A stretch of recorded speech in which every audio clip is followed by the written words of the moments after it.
Welcome விவஸ்.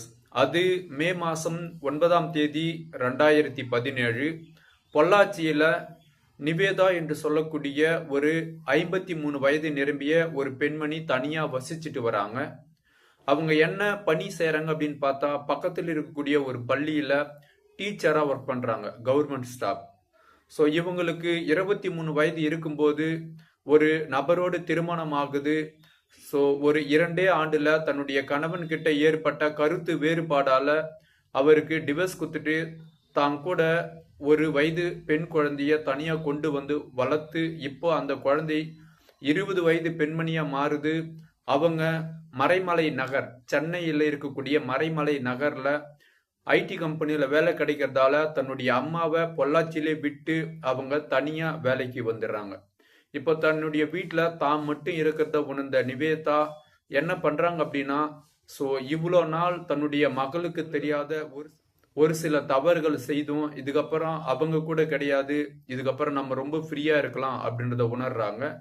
So இதற்கு முன்னாடியே அவங்க என்ன பண்றாங்க அப்படின்னா, அவங்க வீட்டில் இருந்து பக்கத்தில் இருக்கக்கூடிய இளையராஜா என்று சொல்லக்கூடிய ஒரு தீயணைப்பு துறையில வேலை செய்யக்கூடிய டிரைவருக்கும் அவருக்கும் முதல்ல நட்பு ஏற்படுது. பிறகு அது காதலா மாறி பிறகு அது கள்ளக்காதலாவும் போயிட்டு இருக்கு. ஸோ இதே மாதிரி இருக்கிற சமயத்துல அப்போ புதுசா சாம்சங் மொபைல் போன் வந்ததால இப்போ இவங்க டீச்சர் இல்லையா, ஸோ இவங்க என்ன பண்றாங்க அப்படின்னா ஒரு மொபைல் போன் ஒன்று வாங்குறாங்க. அதுல ஃபேஸ்புக் இன்ஸ்டால் பண்றாங்க. ஃபேஸ்புக் இன்ஸ்டால் பண்ணி இவங்களுடைய இன்ஃபர்மேஷன் எல்லாமே கொடுத்து இவங்க ஒரு நாள் யதார்த்தமா ஃபேஸ்புக்கில் நோண்டிட்டு இருக்கும்போது கணபதி என்று சொல்லக்கூடிய ஒரு 23 வயது நிரம்பிய ஒரு நபர் இவங்களுக்கு ஃப்ரெண்டு ரெக்வஸ்ட் கொடுக்குறாங்க. இவங்களும் அந்த ஃப்ரெண்டு ரெக்வஸ்ட் அக்செப்ட் பண்றாங்க. அக்செப்ட் பண்ணி பிறகு இவங்க 2 பேரும் ஃபேஸ்புக் மெசஞ்சர்ல மெசேஜ் பண்ணியிருக்கிறாங்க. அதே மாதிரி இவங்க மாறி மாறி ஸோ இவங்களுடைய பர்சனல் இன்ஃபர்மேஷன், அதே மாதிரி நிவேதனுடைய பர்சனல் இன்ஃபர்மேஷன், ஸோ இது மாதிரி எல்லாம் ஃபோட்டோஸ், இது எல்லாமே அவங்க 2 பேருக்கும் இடையே நிறைய சேட்டிங் மற்றும் ஸோ நிறைய இன்ஃபர்மேஷன் பார்த்தீங்கன்னா 2 பேரும் ஷேர் பண்ணியிருக்கிறாங்க. இதே மாதிரி கொஞ்ச நாள் போகுது. நிவேதா என்ன பண்றாங்க அப்படின்னா ஒரு கட்டத்துல சுத்தமா பக்கத்தில் இருக்கக்கூடிய அந்த கள்ளக்காதலன்னு சொன்னேன் இல்லையா, ஸோ இளையராஜாவை சுத்தமா மறந்து போற அளவுக்கு கணபதியோடு ரொம்ப பழக்கம் ஏற்படுது. ஸோ இதுல கணபதி பத்தி சொல்லணும் அப்படின்னா அவர் 23 வயது நிரம்பிய நபர் தான்.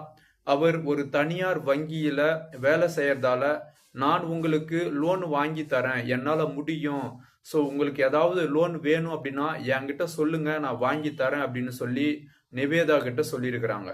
ஸோ ஏற்கனவே அவங்க ஒரு அரசு பள்ளியில் இருக்கிறதால எனக்கு லோன் எதுவும் வேணாம், ஒருவேளை என்னுடைய மகள் திருமணத்துக்கு ஏதாவது காசு தேவைப்பட்டுதானா அப்ப நான் உங்ககிட்ட கேட்கறேன், நீங்க எனக்கு ஹெல்ப் பண்ணுங்க, ஆனா இதற்கு இடையில நான் உங்களை மீட் பண்ணணும் அப்படின்னு சொல்லியிருக்கிறாங்க.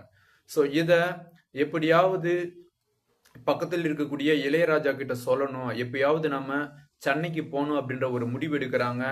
இதற்கு இடையிலேயே இளையராஜா ஒன்று ஃபீல் பண்றாரு. அவர் என்ன ஃபீல் பண்றாரு அப்படின்னா, எப்போ நிவேதா அந்த போன் வாங்கினாங்களோ அப்போதிலிருந்து நாமளை கண்டுக்கிறதே கிடையாது. அப்போ இவங்களுக்கு யாரோ ஒரு புதிய ஃப்ரெண்டு, புதிய நண்பர் யாரோ கிடைச்சிட்டு இருக்கிறாங்க, ஆகையினால நம்மள மறந்துட்டாங்க அப்படின்றத உணர்ந்து நிவேதா கிட்ட அவர் என்ன பண்றாரு அப்படின்னா லேசா போட்டு கொடுத்து வாங்குறாரு. ஸோ என்ன அப்படின்னா, நீங்க என்ன போன் வாங்குனதுல எனக்கு கண்டுக்கதே இல்லை, என்கிட்ட பேசுறதே இல்லை அப்படின்னு சொல்லி. அப்பதான் அவங்க என்ன சொல்றாங்க அப்படின்னா, ஃபேஸ்புக்ல எனக்கு கணபதி அப்படின்னு சொல்லக்கூடிய சென்னையை சார்ந்த கொளத்தூர் அந்த இடத்தை சார்ந்த ஒரு நபரோடு எனக்கு சேட்டிங் வந்திருக்குது, நைட் டைம்ல நான் அவர்கிட்ட தான் சேட் பண்றேன் அப்படின்னு சொன்னதுமே இதை கேட்ட இளையராஜா அப்படியே ஆடி போயிறாரு.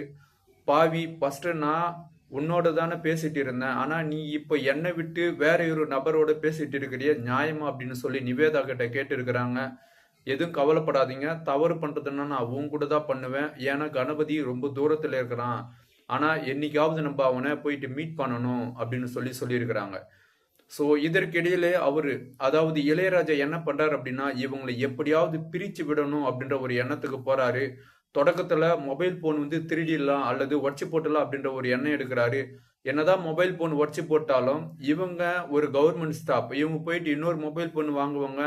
ஸோ அதில் ஃபேஸ்புக் இன்ஸ்டால் பண்ணி திரும்ப இவங்களுடைய ரிலேஷன்ஷிப் இன்னும் இன்க்ரீஸ் ஆகிட்டே இருக்கும். ஆகையினால ஏதாவது ஒரு நாள் இவங்களை டைரக்டா கொண்டு போயிட்டு பேச வச்சு அந்த கணபதி என்று சொல்லக்கூடிய அந்த நபரை சுத்தமா இவங்க கிட்ட இருந்து பிரிக்கணும் அப்படின்ற ஒரு எண்ணம் எடுக்கிறாரு இளையராஜா. ஸோ அதே மாதிரி மே மாசம் 8ஆம் தேதி என்ன பண்றாங்க அப்படின்னா, இளையராஜாவும் நிவேதிதாவும் பொள்ளாச்சி அதாவது கோயம்புத்தூர்ல இருந்து கார்ல சென்னைக்கு வராங்க. சென்னைக்கு வந்து அவங்க தன்னுடைய மகளான அந்த அந்த மறைமலை நகர்ல வேலை செஞ்சாங்கன்னு சொன்னேன் இல்லையா, ஸோ அவங்கள வந்து மீட் பண்றாங்க. மீட் பண்ணி மதிய சாப்பாடு அவங்க கூட தான் சாப்பிட்டு, ஸோ கார் எடுத்துட்டு என்ன பண்றாங்க அப்படின்னா அண்ணா சாலைக்கு வராங்க. ஸோ அண்ணா சாலைக்கு வர்றதுக்கு முன்னாடி கணபதிக்கு வந்து கால் பண்றாங்க. நானும் என்னுடைய நண்பனான இளையராஜாவும் 2 பேரும் உங்களை நான் மீட் பண்ணணும், ஸோ நீங்க வந்து அண்ணா சாலைக்கு வாங்க அப்படின்னு சொல்லி கூப்பிடுறாங்க. ஸோ கணபதியும் என்ன பண்றாரு அப்படின்னா, சரி ஓகே நான் ஈவினிங் ஒரு 4 மணி போல வரேன் அப்படின்னு சொல்லி சொல்றாரு. சொன்ன மாதிரியே ஒரு குறிப்பிட்ட இடத்துல இவங்க 3 பேரும் உக்காஞ்சி கொஞ்ச நேரம் பேசுறாங்க. பேசுனதுல கணபதி என்ன சொல்றாரு அப்படின்னா, ஓகே என்னுடைய ஃப்ரெண்ட்ஷிப்பை நான் நிவேதா கிட்ட இருந்து கட் பண்ணிக்கிறேன், உங்களுடைய ரிலேஷன்ஷிப்பை நீங்க கண்டினியூ பண்ணுங்க அப்படின்னு சொல்லியிருக்கிறாரு. இருந்தாலும் கணபதி என்ன சொல்றாரு அப்படின்னா, கடைசி ஒரு முறை நான் நிவேதா கிட்ட பேசிக்கிறேன், கொஞ்சம் தனியா போயிட்டு பேசுறேன் அப்படின்னு சொல்லி கிட்டத்தட்ட இளையராஜா கார் உள்ள உக்காந்துட்டு இருக்கிறாரு. அவர் இருக்கக்கூடிய இடத்துல இருந்து ஒரு 30 மீட்டர் தூரத்துல இவங்க 2 பேரும் தொடக்கத்துல ரொம்ப ஆஷா 2 பேரும் மாத்தி மாத்தி சண்டை போட்டு இருக்கிறாங்க. பிறகு இவங்க 2 பேருக்கும் இடையே ஒரு சமாதானமாகி கொஞ்ச நேரம் பேசிட்டே இருக்கிறாங்க. இத பார்த்த இளையராஜாவுக்கு பயங்கரமா கோபம் ஆகுது. எப்படியாவது இவனை கழட்டி விட்டு வருவான்னு பார்த்தா இவ்வளவு நேரம் அவகிட்டே பேசிட்டு இருக்கிறானு அப்படின்ற கோபத்துல கார் எடுத்துட்டு நேரா போயிட்டு 2 பேரும் இணைந்த மாதிரி இருக்கக்கூடிய அவங்க மேல மோதுறாரு. இதுல கணபதி உசார எஸ்கேப் ஆயிறாரு. ஆனா நிவேதா மாட்டிக்கிறாங்க. அவங்களுடைய கால் முதல்ல முறிஞ்சு போகுது, இருந்தாலும் தலைப்பகுதியெல்லாம் அடிபட்டு இருக்குது. ஸோ உடனே என்ன பண்றாங்க அப்படின்னா எமர்ஜென்சி கால் பண்ணி ஸோ நிவேதாவை பக்கத்தில் இருக்கக்கூடிய கீழ்ப்பாக்கம் அரசு மருத்துவமனைக்கு அழைச்சிட்டு போறாங்க. ஸோ 8 மணிக்கு ட்ரீட்மெண்ட் கொடுக்குறாங்க. இருந்தாலும் நிவேதா பழைக்கல, அவங்க இறந்து போயிடுறாங்க.